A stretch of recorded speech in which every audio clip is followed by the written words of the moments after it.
ए राणा पाटील, योगेश केदारच्या नादाला लागू नको म्हणून सांग तुझ्या पोराला.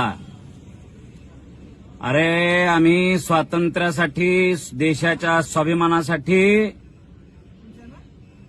पूर्ण घराची राख रांगोळी केलेल्याच्या रक्तातले आहे. आणि तुम्ही निजामशहा सोबत मॅनेज झालेले आणि त्यानंतर सुद्धा जिल्ह्याला लुटून खाल्लेल्या लोकांचे औलाद आहे तुम्ही. आम्ही आमच्या स्वाभिमानाला ठेस लावू नको.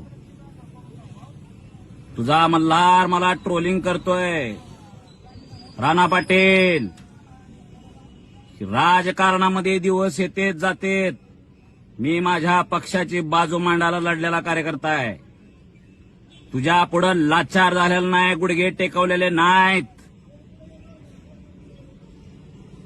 अरे काल सुद्धा तुझं पोरग, ते शेंबड पोरग, काय कर्तृत्व आहे त्याचं. भले जिल्ह्यातले नेते लाचार झालेले असतील, पण आम्ही तुझ्या पुढं झुकणार नाही, वाकणार नाही, ठासून उभा राहणार. आज चॅलेंज करतोय. अरे काय कर्तृत्व आहे तुमचं, काय कर्तृत्व आहे. जिल्ह्याला लुटून खाल्लेली औलाद. अरे आम्ही रोजगारानं जरी गेलेला असलो, स्वातंत्र्यासाठी लढलेले, जेल भोगलेले लोक आहे, पण पुढच्या पिढ्या आमच्या रोजानं गेल्यात. स्वाभिमानानं शिकवलंय आम्हाला. मी आज वकील आहे.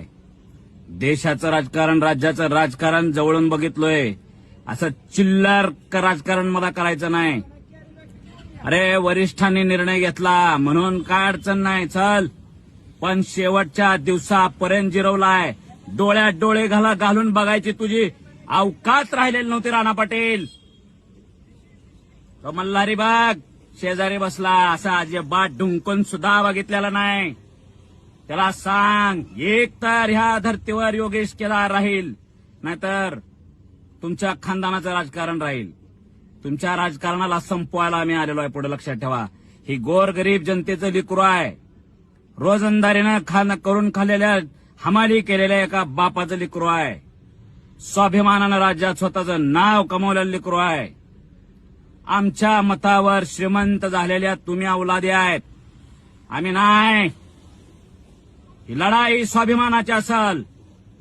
सत्तेमध्ये राहून जर अडचण आली तर तुझ्या विरोधात जो काही पर्याय मिळेल तो पर्याय घेऊन लढन, पण मान खाली घालणार नाही. तुला झुकवल्याशिवाय राहणार नाही. सांग मल्हारला ट्रोलिंग बंद कर म्हणावं.